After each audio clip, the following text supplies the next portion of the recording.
Hello দোস্ত, আজকে তো আমি শ্বশুর বাড়ি থেকে বের হয়ে গেছি। কি বলিস, তুই পাগল নাকি? বোরখা পরে কেন বের হব? শোন, বাসা থেকে আমি বোরখা পরে বের হয়েছি, বাট আমার কাছে না ওয়েস্টার্ন ড্রেস ছিল ব্যাগে। কোনো একটা শপিং মলে ঢুকে আমি ড্রেস চেঞ্জ করে নিছি, এখন আমি ওয়েস্টার্ন ড্রেসে আছি। আর পার্টি দেখে ওসব ওই শাড়ি বোরখা এসব পরে যায় নাকি? আমার শ্বশুরবাড়ির মানুষরা তো ভাবে আমি কত ভদ্র, কত সুশীল, কিছুই জানি না। আচ্ছা ঠিক আছে, পার্টিতে দেখা হচ্ছে, বাই। এই কত কি ব্যাপার? এই তুমি পা বাঁধলে কিসের জন্য? আরে ম্যাডাম সুলতান, আমি এমনিই কাম করি, এটা আমার কামের ডিজাইন। হোয়াট? এই আবার কোন মুচি যে পা বেঁধে কাজ করে? কি ব্যাপার? আমার সিগারেট হাতে লেগে আছে কেন? এই তুই কি করছিস আমার সাথে? কি করছিস? তুই আমার পা বাঁধছিস, আবার সিগারেটটা হাতে লেগে আছে। আমি এখন কি করি? এই সিগারেট যদি হাত থেকে না ফেলতে পারি তাহলে তো বাবা, আমার নতুন চাচি কিন্তু খুব ভালো। আমার ভাসুরের মেয়েতে দিকে আসতেছে। আমি সিগারেটটা না ফেললে তো সর্বনাশ হয়ে যাবে।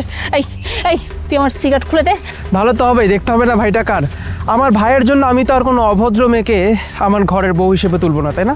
বাবা দেখো, ওই আন্টিটা একটা মুচিকে মারতেছে না?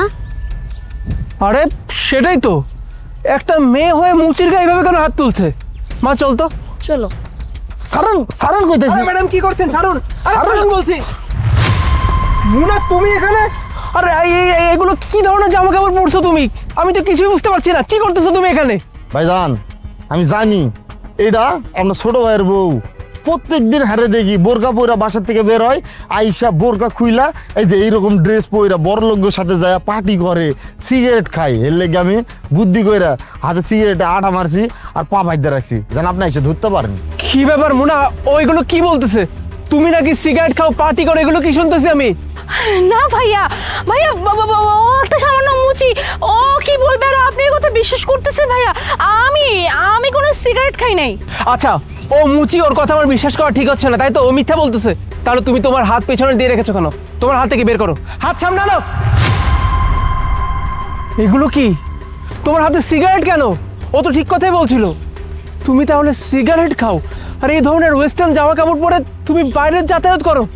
ছি ছি ছি ছি ছি মুনা, আরে আমরা তো জানতাম তুমি খুব ভদ্র একটা মেয়ে, পর্দা করো, আর পর্দার আড়ালে তুমি এভাবে ঘুরে বেড়াও কেন? ভাইয়া প্লিজ এবারের মতো আমাকে মাফ করে দিন। আসলে আমি পার্টি করতে অনেক পছন্দ করি, কিন্তু আপনাদের বাড়িতে বিয়ে হওয়ার পরে আমি আসলে জানতে পারছি ওখানে আসলে একদম খুব সুশীল মেয়ের মতো চলাফেরা করতে হবে। তাই তো আমি বাড়িতে মাথায় কাপড় দিয়ে চলাফেরা করি, আর বাড়ি থেকে বের হওয়ার সময় বোরখা পরে বের হয়েছি, কিন্তু পার্টিতে তো আর এইভাবে যাওয়া যায় না। তাই আমি এই ওয়েস্টার্ন ড্রেস পরছি।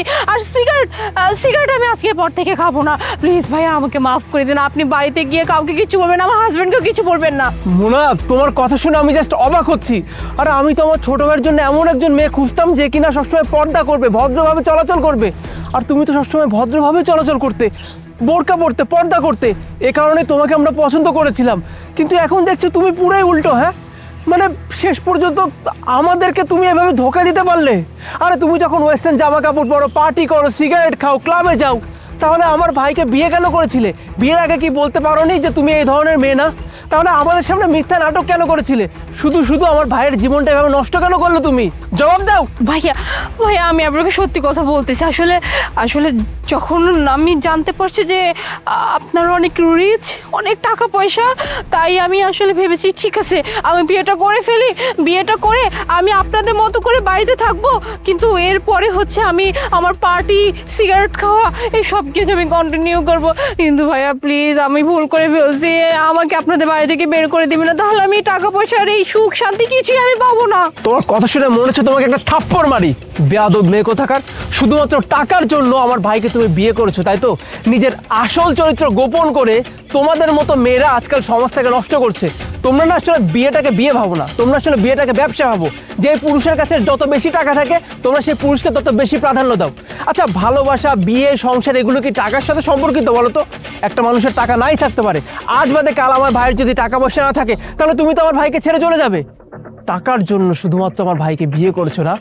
বুঝতে পেরেছি, তোমার আসল চরিত্র আজকে ওর জন্য আমার কাছে পরিষ্কার হয়ে গেছে। আর তুমি কি বলছিলে, এই কথা আমি যেন আমার ভাইকে না বলি? প্রশ্নে ওঠে না। আমি ওর বড় ভাই, ওর গার্জিয়ান। আমি বেঁচে থাকতে আমি তোমার ভাইয়ের জীবনটাকে এভাবে নষ্ট হতে দেবো না। তোমার মতো মেয়েকে কিভাবে শায়েস্তা করতে হয় সেটা আমি বেশ ভালো মতো জানি। আমি এখনই তোমার বাবা মাকে ফোন দিব, ফোন দিয়ে বলবো যে তারা তোমাকে কেন ঠিক মতো শাসন করতে পারলো না, কেন ঠিক মতো মানুষের মতো মানুষ করতে পারলো না, যে তুমি উপরে একরকম রূপ দেখাও আর ভেতরে আর এক রকম না। আর বাকি রইলো আমার ভাইয়ের সঙ্গে তোমার সংসার। আমিও দেখবো আমার ভাইয়ের সঙ্গে তুমি সংসারটা কি করে করতে পারো। একটাবার বাসায় আসো, তারপর আমার ভাইয়ের সঙ্গে তোমাকে কি করে ডিভোর্স করাতে হয় সেটা আমি বুঝে নিচ্ছি। মা চল। ভাইয়া, ভাইয়া শুনেন ভাইয়া, আমার সব কিছু শেষ হয়ে গেল এই শুধু তোর জন্য। এটা তো খুলতে পারতেছে না। গরম পানি দিলে খুলে দেবো।